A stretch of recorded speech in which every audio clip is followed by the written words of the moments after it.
अस्सलाम वालेकुम मोहतरम नाज़रीन। आज हम ये लफ्ज़ देखेंगे और इसका तलफ़्फ़ुज़ आम तौर पर कश्मीर में बख़िदमत जनाब हेडमास्टर साहब किया जाता है, हालाँकि गलत है। हमें क्या करना है, बख़िदमत जनाब हेडमास्टर साहिब, यानी एक तो यहाँ पर बख़िदमत बोलना है और फिर साहिब बोलना है। हम बोलते हैं बख़िदमत जनाब हेडमास्टर साहब, फिर स्कूल का नाम बताते हैं, जो कि गलत है, यानी कश्मीर में हम ऐसा करते हैं। तो असल तलफ़्फ़ुज़ जो है वो बख़िदमत है, बख़िदमत जनाब हेडमास्टर साहिब।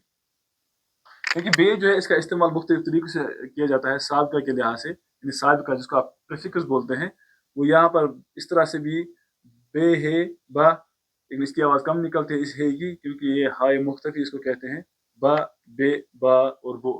एक हम मिसाल लेते हैं, बा आवाज़ बुलंद या बा मुश्किल, इस तरह से। इस तरह बा, तो बा मुश्किल हम यहाँ इस तरह भी लिख सकते हैं, इसी तरह से बतौर, इसी तरह से बहुज़ूर वगैरह।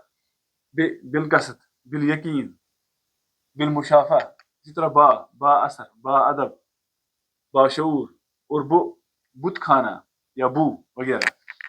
तो ये जो है असल में ये बे और ज़बर, असल में ये इसका मुखफ़्फ़फ है। मुखफ़्फ़फ कहते हैं कम करने को, यानी घटाना। यानी ये असल में बे और हे था, लेकिन क्या किया गया, बे के ऊपर ज़बर लगाकर इस तरह से इसको इस्तेमाल किया जाता है सीधे तौर पर, बमुश्किल।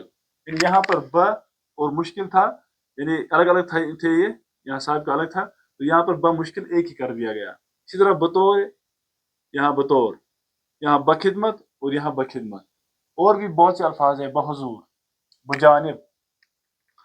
अब इसका फ़ायदा क्या हुआ वो आप यहाँ पर देखें।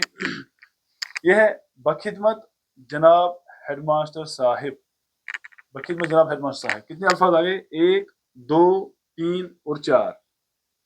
अब अगर हम इसको उर्दू में लिखते हैं, और ये बे जो है, ये आप याद रखें कि ये फ़ारसी मुरक्कब बनाने के लिए इस्तेमाल होता है, फ़ारसी में, फ़ारसी ज़ुबान में। तो यहाँ पर जब हम इस तरह इसको लिखेंगे खोल कर, तो ये क्या आएगा, जनाब हेडमास्टर साहिब की खिदमत में, जनाब हेडमास्टर साहिब की खिदमत में।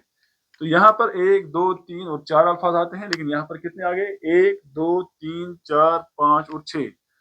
तो जब हम ये बख़िदमत लिखते हैं तो 2 अल्फाज कम हो जाते हैं, यानी इसका इस्तेमाल इसीलिए किया जाता है कि इससे अल्फाज में कमी हो जाती है, यानी आपका जो जुमला है अल्फाज की कमी हो जाएगी। लिहाजा तो हम याद रखेंगे इंशाअल्लाह कि हमें क्या करना है आगे, ये बख़िदमत, बख़िदमत इसका सही तलफ़्फ़ुज़ है और हम यही याद रखेंगे इंशाअल्लाह। अस्सलाम वालेकुम।